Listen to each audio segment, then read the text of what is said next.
Hello, my practicum friends. We are on week 9, which means we are over the hump. We are over the halfway mark of this class. Way, way cool. This is the last week that you're going to be doing those self-assessments. So let's talk about the last two self-assessments that you have. The first one is the environment one. This was a pretty long one, so giving you a heads up. This one also is all about figuring out what does your classroom look like? How is it set up? How is it developmentally appropriate for preschoolers? So I'll go over each one of them, but I think these are pretty self-explanatory. So when they say give examples, I'm going to look for more than one. So if you want all the points, make sure that you give me several examples because look, there's an S on there. All right. So give examples of how the environment provides for the children's safety and well-being, and it's an appropriately challenging room. So talk about that talk about examples where there's no safety hazards. Talk about are things in good repair? Are things age appropriate? Are you ranging in things with different abilities of children in your classroom? So talk about examples that offer and show that. Okay. Next section. They give examples of how the environment is rich with a variety of exploration, experimentation, discovery. So maybe we're looking at a science area. Talk about that. Talk about maybe an art area that you have. Again, where is there discovery? Where is there exploration? Maybe there's a sensory table that you can talk about some of these things. All right. So open-ended, cause and effect, sensory things, maybe the dramatic play area, those kinds of things. Give examples of how you offer that and how is it appropriate for preschoolers in your class or what you're offering in your classroom is appropriate for preschoolers. Next one, give examples of how you and the environment provide a variety of opportunities to promote sensory, creativity, and fine motor. So thinking again, this could be again your sensory experience area, or maybe again the art area. So talk about are there enough tools for all the kids to work with? How often do the kids go there? Is it developmentally appropriate? Is it challenging? Do the kids even use the items in these areas? And next, let's look at gross motor skills. Do you have an area indoor and outdoor where kids can work on those gross motor skills? And if you're forgetting, gross motor skills are the large muscle movements, all right? So what do you offer indoor and outdoor? So you got to get talk to me about both areas when it comes to gross motor. Also, keeping in mind that according to Youngstar, at least 1 hour a day should be physical activity. So are you guys doing that? If so, talk to me how. When does that happen? Next one, give examples of how the environment promotes pretend play and the interaction of children. So, do you have maybe a dramatic play area? Where are kids working on cooperative play? So, talk about where these things could be happening, maybe in the block area, maybe again in that art area. But now we're talking about promoting interactions between kids and that pretend play. How are kids able to work with each other? So are they taking turns back and forth? Are they sharing things? Are things offered at the children where they can reach it easily, or is something always up where only the teacher can get to it? Give examples of how your environment also supports independent use. So, are kids able to access everything in your environment? Are things low enough? Can they reach them easily, or do they always have to ask for permission for something? Are they able to just freely move around the classroom, or do they always have to wait for someone else to leave the area and then be able to go in? Are there pictures and word labels so kids know where to put things away? Are there baskets and bins so that kids can put things away? Okay.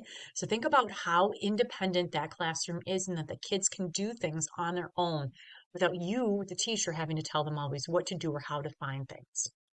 Next one. How do you rotate or how do you choose when you're going to change things up in the classroom? So think about how that happens. And again, if you don't know some of these things, ask your cooperating teacher what he or she does so that you can get these ideas and print this down. The whole point of this is for you to really think about how you do things and what is developmentally appropriate, what is appropriate teaching and what is best practice, okay?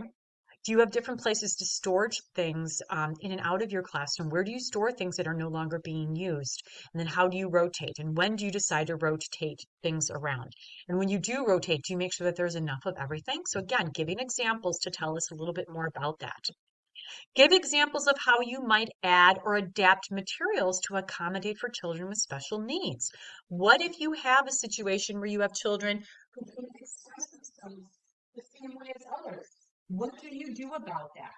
What do you do if you're trying to work on cutting and you have some kids who are not able to use the scissors appropriately?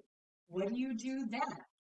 So how do you adapt things when not all of the children are at the same level? Give examples of how the environment has enough soft elements to provide for comfort. So, do you have pillows, mats, a couch, things like that inside where kids can just relax? Think about it. Do you have a place where kids can go to just be alone? Are there pillows? Is there a comfortable place where kids can just lie down and maybe just unwind a little bit, right? Give examples of some play learning materials that you've created, that you made, that you've brought in. So give me examples. I don't want teacher bought things. Think about things that you have brought in naturally. So maybe you found pine cones and you put them into the sensory bed. Okay. Maybe you're having the kids actually use flour to paint with flour. Look at me. I'm just making stuff up here. So think about how do you offer the most natural way of teaching? What are things that you've created and you've done? Give examples of individual space where children's belonging in the environment. So, do kids have their own hooks? Do they have their own place for their backpacks? Do they have their own place to store extra clothing? Is there a place for each child to go that they have their own space? And then also, as the teacher, that you know this is a specific place for that child. And then give examples of how the indoor has places for the kids to all be together. So is there an open area? Do you have like a circle time area? So that's where the rug area is. Do you have tables and chairs where everybody sits together? Talk about that. And again, examples. Okay, give me a couple of examples. Give examples where you could use multiple and variety opportunities for writing. So, talking about the writing area in the classroom. Do you use writing in the dramatic play, or is there an actual center for writing? Do the kids have access to the ABCs? So, answer some of these questions in here. How do you guys use print in your classroom? Over here, give examples of how things are organized. So, how do they know where they can go and what they can do and where they put things away? So, do you have bins for everything? Do you have shelving units that kids can store things in? So, describe how you can see the kids where everything is organized and you can still make sure that there's not. The kids can move around, they're not disrupting each other. So again, are the blocks all out in the middle of the classroom, or do you have like just, a set area or set space where the block area is so that no one walks by and then starts disrupting the creation that somebody made with their blocks?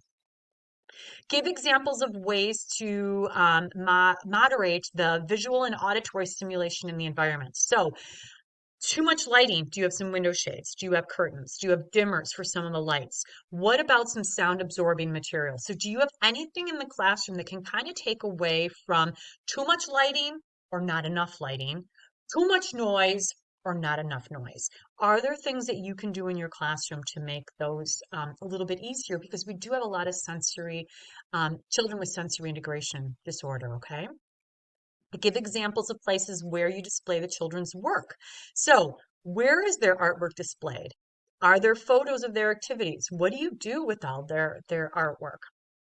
Give examples of how the indoor environment has defined space for families. So, is there a parent check-in place? Is there a parent board that they can go and see things? Do you have a place where you keep daily notes? Is there a place where the kids can go and they can or did you have child notebooks, things like that? So how do you share information with families? Does the room have comfortable adult-sized area also? So now it's not just about the kids, but it's also for you. Are there areas for you to be able to feel comfortable where you're sitting in a comfortable position also? And then also, what about the children? So is there tables and chairs for their size? but also in your size as well.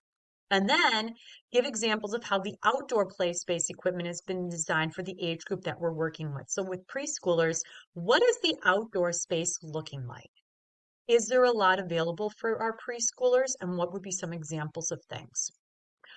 Dang, that's a long one. So moving on to our last one, the observation and assessment document.